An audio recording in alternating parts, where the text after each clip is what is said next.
If you're a public speaker, 9 times out of 10, you're gonna have kids that are comfortable speaking in public. Your kids mirror what you're doing. Yeah, I think so.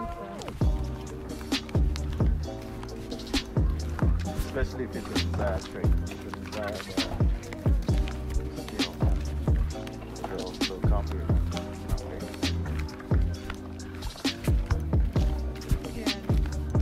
Public speaking is such a desirable skill.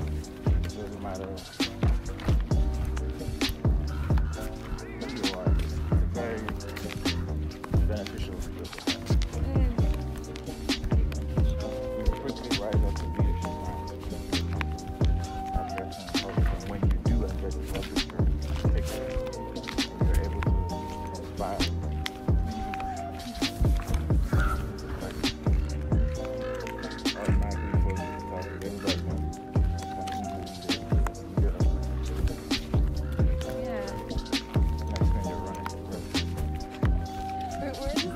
From. My imagination. My dream. So, are you suggesting that if we want to have a kid that becomes president, we need to get good at public speaking? Yeah, we should probably be striving for that. You don't sit in your house and you never speak in public and you go, you're going to be president, my little boy. It's not going to happen. He's like, how? How? You didn't do it. What do you do? You're not giving me any kind of example that may lead to something like that. Okay.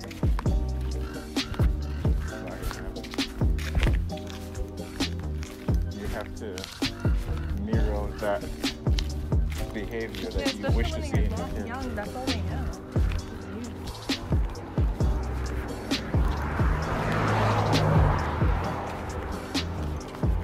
I think when you tell a kid that you can be whatever you want to be in the whole wide world, that's a big lie. Are you gonna go gay on me? This is common sense. Ideas that eluded me in the past but have become clear. If you don't have the traits of a basketball player, you're not tall enough. You're not gonna be a basketball player. It's like trying to be, oh yeah, I'm gonna be like Michael Jordan one day. It's an absolute, it's laughable when you say probably not achievable for everybody. A lot of things are. No, not for every kid. Not for your kid. First you have to figure out what kind of kids you have. Yeah. And then figure out what the kids' strengths are. And then encouraging in line with their strengths. Let's say, for instance, you identify that your kid is, has a feeling for music. He suddenly starts writing down rap, and then he starts playing around with the words, and he raps along with other rappers. There's a good chance this guy probably wants to be a rapper. Then you start like, okay, yeah, maybe we can teach him how to write. How about, son, I'm going to send you to school where they teach you how to write music and read music so you can organize your thoughts. Now, if he goes to school, that's what Tupac's mom did. Tupac's mom sent him to music school because she saw the talent early. That's why his music. Yeah, if you're going to specialize and be really great at something, I agree. Not everyone is supposed to be incredible at everything. Right. Yeah. You can't tell your kids you're going to be anything you want to be. Yeah, but the thing that they're actually really, really good at is probably going to turn out to be the best thing that they want to do.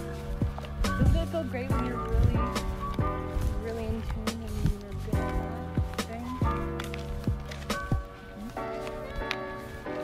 You should tell your kid exactly what Discover what you're good at. Yeah, ask your kid, what would you like to be? And they tell you, and then you go, you're going to be the best of that in the whole wide world. And if we figure out that it doesn't really suit you. That's the closest to the truth. You find out what they like and you tell them.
starts from the kid.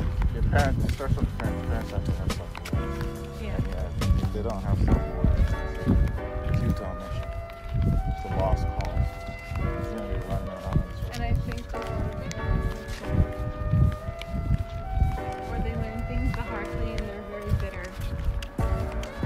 About wasted time and money. Yeah. Send your kids to the most expensive school. Take out debt to make sure that they're in school. Only to find out.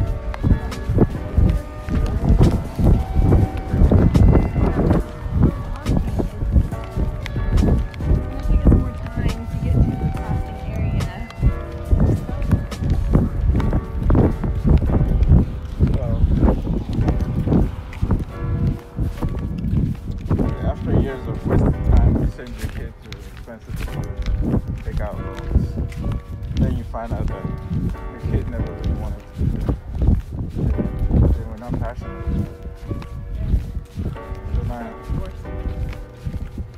So now you're bitter because you're following the loans. That's wasted time on a kid. You're terrible at it. You probably skipped half of the classes. They're stuck in your house, eating your food, wasting your money.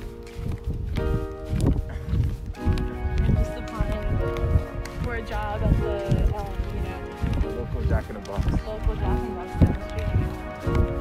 So you just watched your $100,000 tuition money that you spent on kids down the drain. They have a bachelor's in Sociology? Or bachelor's in anything. Art pole history. science, art. There's actually a bachelor's degree in science. It's just straight science.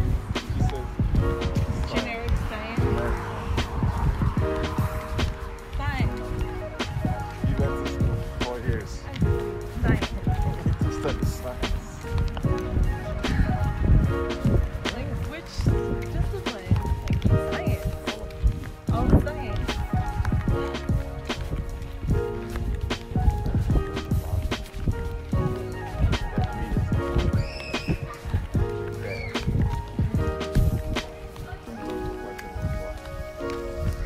Yes. They managed to soak the concrete nicely. Exactly. Are there things that you feel you just inherently have learned by observing your father growing Well, he was very, my dad has always been a moral, high moral kind of guy. up? He believes in empathy and care and forgiveness. Is that why all of our businesses have the word empathy in the name? No, that comes from something else. But me having the kind heart, that's where that comes from. Okay. He's always known as the giver. He gives away very easily. He was almost selfless.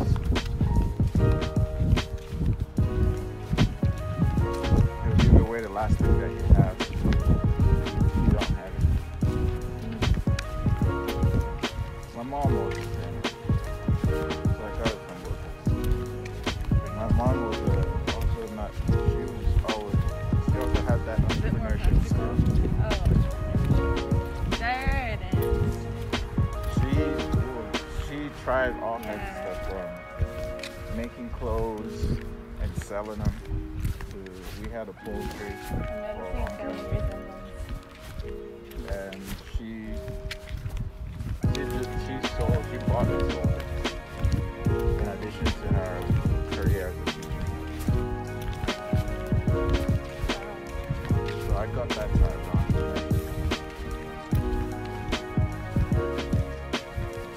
My mom would buy things from the garage sale. And then you sell Then it? it's resell them, yeah. Oh, she used to do flipping? We'll send them to Nigeria and sell them. We'll go to the auction and buy cars and sell them.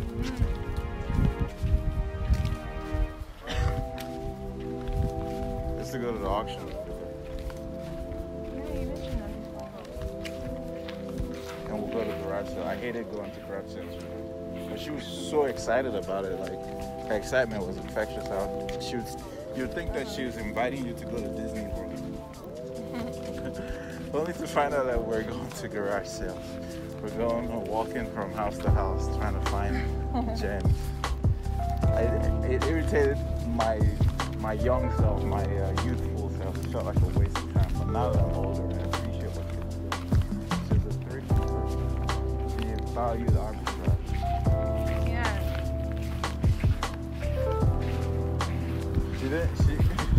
She wouldn't overpay for something that she believes she can find for less. Yes, I love that. She refuses to do that. I think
my lectures, you know. And now you're complaining that Well, you no, have too much? because the thing is, recording your lectures, it's still me by myself recording my own lectures by myself. I'm not exchanging, I'm not having a dialogue, there's no conversation, there's nothing going on. There's no feedback, it's just me, again, recording myself in a video for hours. And then really the only actual one-on-one or the only actual interaction that I had with students was when a couple, like every other week, when I would have like a Zoom meeting with the whole class. And that was really it, but I didn't usually discuss much because I was just doing kind of like a Q&A with them. Because we would just be reviewing for our upcoming quiz or exam. So I didn't get too much of like a conversation going. There was never any kind of dialogue, no back and forth, or barely any. No, you're it. That's all I get. Well, you gotta come prepared, girl. Come prepared with a curriculum, syllabus. What are we talking about here? I mean, Where's our talk syllabus? about any. There's just too many things. Because if dialogue is what you seek, I have a lot of words stored. I have a lot of knowledge in See, diverse the thing areas. is, you're very particular about what you're willing to listen to and what you're willing to talk about. So I could just want to talk about anything going on in my mind, any random thing. But if it's not something that you like, you're gonna go somewhere else, and I might get this out of you. So it's hard. That's why I wait for you to say something, and then I can just go off of that. I don't know what I can bring up that would make you willing to go back and forth with me. So I'm just kind of like waiting for you to take the lead. You know what I'm saying? Always in the lead. I'm giving you an opportunity to express any concerns, any doubts, any questions, any uncertainties that you might want a soundboard. Like, this is you being presented with a stage. Get on there. I wasn't even Stop doubting prepared. I yourself. didn't even know that this was. I didn't know this was gonna happen today.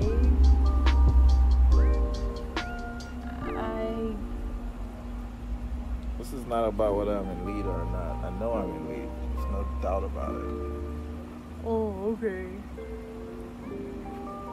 So then go ahead and lead. You can easily say, you know what, I'm not sweetheart, used to like I don't have anything. keeping track Can you of take? what I need to bring Can to you the table. can you go ahead and take over? I'll understand. I'm glad they do what I I'm don't good know at. what to say. I don't know what to say, sweetheart. Can you take over? I know that sounds way better. See, that's ticklish. Oh, okay. Well, Now I'm tickled. I'm ready to you're like. tickled? That's all I had to do? That's it. Sometimes a lot of women don't understand that the easiest way to their man's heart is just to flatter him or You're to right. stroke his You're ego. right. I was literally I was thinking the exact same thing when you were about to start this sentence. Like, you're right. But Absolutely. most women do the opposite. They Because it hurts their ego. Yeah. That's the reason why our egos are clashing. But you're not gonna get what you want if you're bumping against this ego. If you want to be by yourself, you can go. And if you want a man who's if you want a wimp or someone who doesn't have an ego, then go for that guy. But if you're with a guy who has ego enough for the both of you, you better stroke that ego.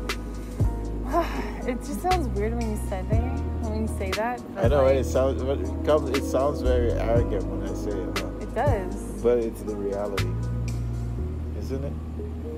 I guess so, clearly. Because in that moment when you're like, oh, you should just say it like this, I was saying the exact same thing. I don't know what to say. I never come prepared for anything to say because it's usually you who takes the lead. So, I mean, And I just did. I don't think exactly. Notice that for the past 10-15 minutes we've been talking. Yeah, and I'm glad that you moved. Because I started it. So and it's good that you started it and you went off of what was just now happening. I'm just reacting to That was good. To the current events. You're reacting. That was good. That was genius. Reacting to the current events. So keep it going. That was really intelligent of you. So smart. So clever. Well, use that cleverness. We need to go up and do some applications downstairs. Get a laptop. See if we can apply for a grant. Or for... What was that thing that I told you to look up at one time? What are you referring to? I I think it was a grant by Citizens Bank or something. Yeah, you mentioned something like that this morning. My car was so hot today. Even though the air condition was at 72, the sun was just beaming down through the windshield. My legs were burning. That's crazy. Well, do you think it's not getting down to temperature? Like maybe it needs Freon or something? No, I think it gets cold. It's just the sun was beating down. Yeah, it's a very hot day. Wow. It's a very hot day, that's all. Hot days are not fun. Give me assurance. Assurance. I give my baby lifetime insurance. Like whole life? Yep. With living benefits. I'll take it. I'm sold. Alright. Let's go apply for grants.